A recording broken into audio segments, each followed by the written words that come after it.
We are joined here by Bianca, Brazil. I noticed that in the handbook, there's a longer name there. So, by, by, but by all means, I would leave it to you to introduce yourself in the way that you want to the room. Bianca here has led an incredible career. You'll see from her bio, including you've studied law, but you've chosen a career path in policy. Good to see. Maybe I'm a bit biased over here, but I'm always encouraged to see great policy minds in action. Currently, Bianca is the Program Manager of Business Engagement with the Secretariat of the Convention on Biological Diversity.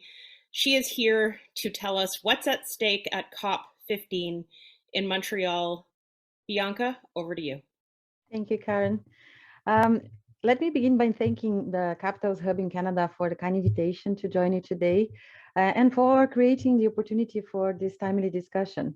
My name is Bianca Brasil, and I am with the Secretariat involved in all the discussions on the private sector engagement and now tasked to organize also all the business related activities that will take place during COP15. I don't know how much background you have in the CBD and its work, but just quickly, I think it's worth to just sharing with you. The convention was established in 1994 during the Earth Summit, or the Rio 92 conference, as it's known for. It's part of one of the three Rio conventions, the other two being the Convention on Climate Change and the Convention on Combat of Desertification. So the convention has three main pillars, which are the conservation of biological diversity, sustainable use of its components, and the fair and equitable sharing of benefits arising of the utilization of genetic resources. In a few weeks, representatives from 196 countries, so all our parties, will be convening in Montreal from the 7th to the 19th for the 15th meeting of the Conference of the Parties. The main objective this time is to conclude negotiations and to adopt the post-2020 Global Biodiversity Framework. This framework is supposed to be a global agreement that will be a blueprint for the biodiversity around the globe. And will call, of course, for a concerted effort among governments and key stakeholders, such as indigenous peoples, local communities, civil society, subnational leaders, local authorities, scientific community, and of course, business and finance community, who are very much impacted by all the discussions and many of the targets. The support we have been receiving is quite unprecedented. We have record number of registrations so far and unparalleled interest from different sectors of the society. This won't be a regular COP. Those who have been following the negotiation process could have an overview of how relevant targets are for many sectors of the society moving forward. And rather than just focusing on policies that can be implemented by national governments alone, the framework speaks a lot to different stakeholders, interest groups, society in general. The current draft is mostly bracketed, so there's going to be a Herculean effort by the negotiators to come up with an agreement by the end of December.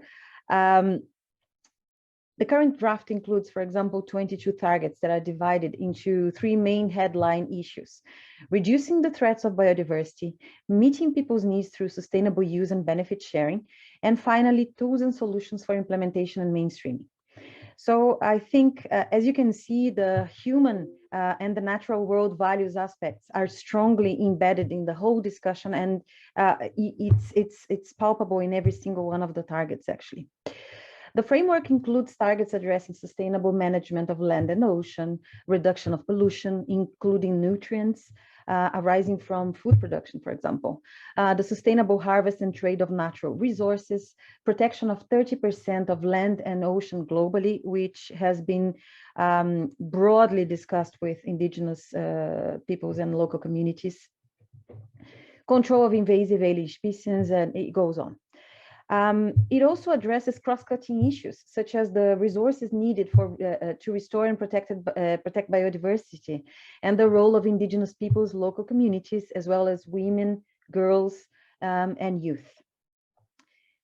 The current draft also zoomed into some tools and solutions for implementation and mainstreaming, of course, addressing the needs to embed biodiversity values into policy and regulation, but also into the decision-making process as a whole.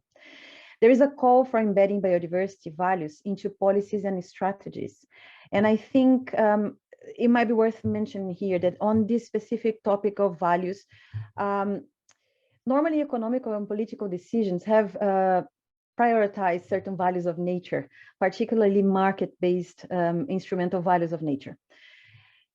Despite it being often privileged in policy making, these market values, they mostly, very often, do not reflect how changes in nature actually affect people's quality of life.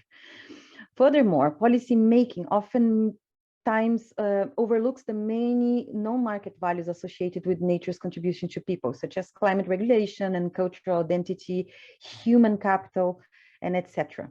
So having a look into how these other values and how the human capital has a bearing and has an importance into the decision-making process, into everyday operation, into the regulation and legislation, I think is very, very, very timely and very important.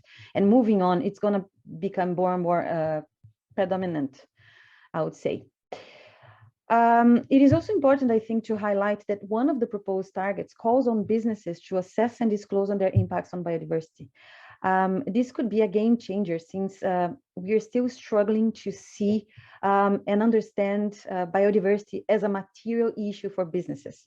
And I think I can piggyback on what was said by my colleague panelist just before, how that demand is gonna require from SMEs to adapt and adjust to the regulations to make sure that these mandatory requirements and in disclosure will be centered in the new activities that they will have to carry out, in the new way they would have to carry out businesses to reflect an improvement on biodiversity performance moving forward. What we now see is large companies, sometimes in their sustainability reports do reflect some of the work that they've been doing on biodiversity, water, etc.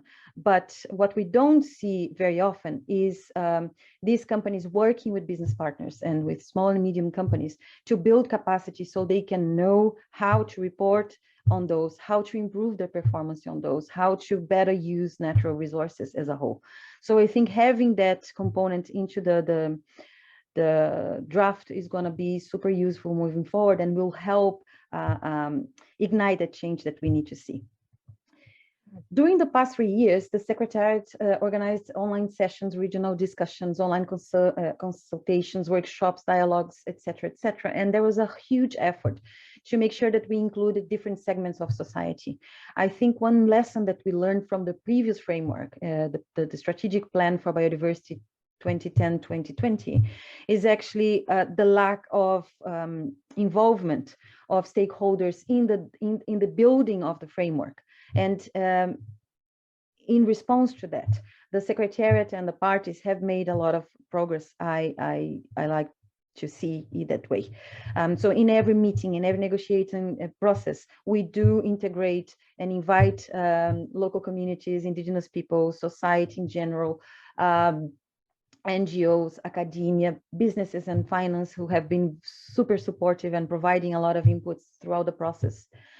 So stakeholder groups have been actively engaged, and we are hoping that the final text will reflect that contribution.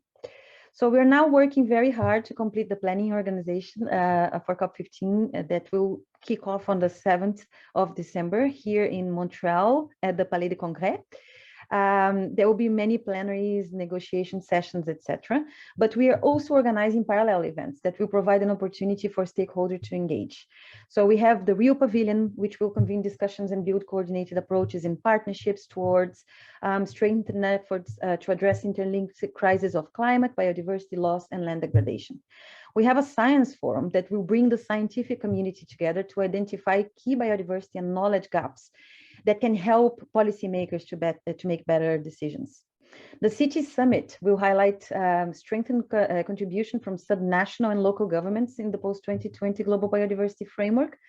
We have a finance day designed to provide for an opportunity for business community, for the finance community actually, to show their support, to show how they are gearing up and getting ready to establish, new mechanisms, new ways of green investment, financing green and greening finance, basically.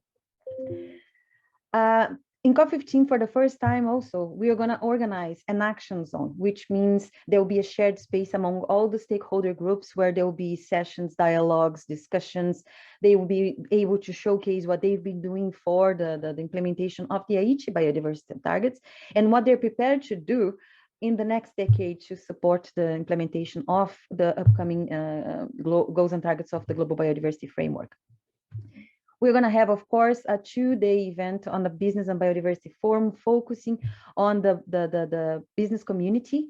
And we hope also to bring some good examples from the ground of what companies have been doing already to address some of the key issues in terms of unsustainable use of biological resources, pollution, etc. So a lot of effort has been put into to make this a meaningful, impactful biodiversity. COP will be a watershed moment that will inspire government, civil society, all segments of society. And hopefully it will push for a transformation, for the real ambition and concrete action that we need to see in the coming years. We expect that COP will be the equivalent to the Paris Agreement only for biodiversity. And I would be very, very happy to welcome you all in Montreal for these discussions. I think Canada has an unparalleled opportunity in bringing the business community together and local communities, all these segments, all these stakeholders that are so strongly represented here in Canada. And moving forward, I think it will be interesting to see these groups interact and to see also how they plan on taking the steps into the decade to support global goals. We also will be working a lot with SDGs and with the Paris Agreement as well to make sure that there is a concerted effort into these global goals becoming a reality. So I look forward to collaborating with many of you, and I want to thank you again for the opportunity.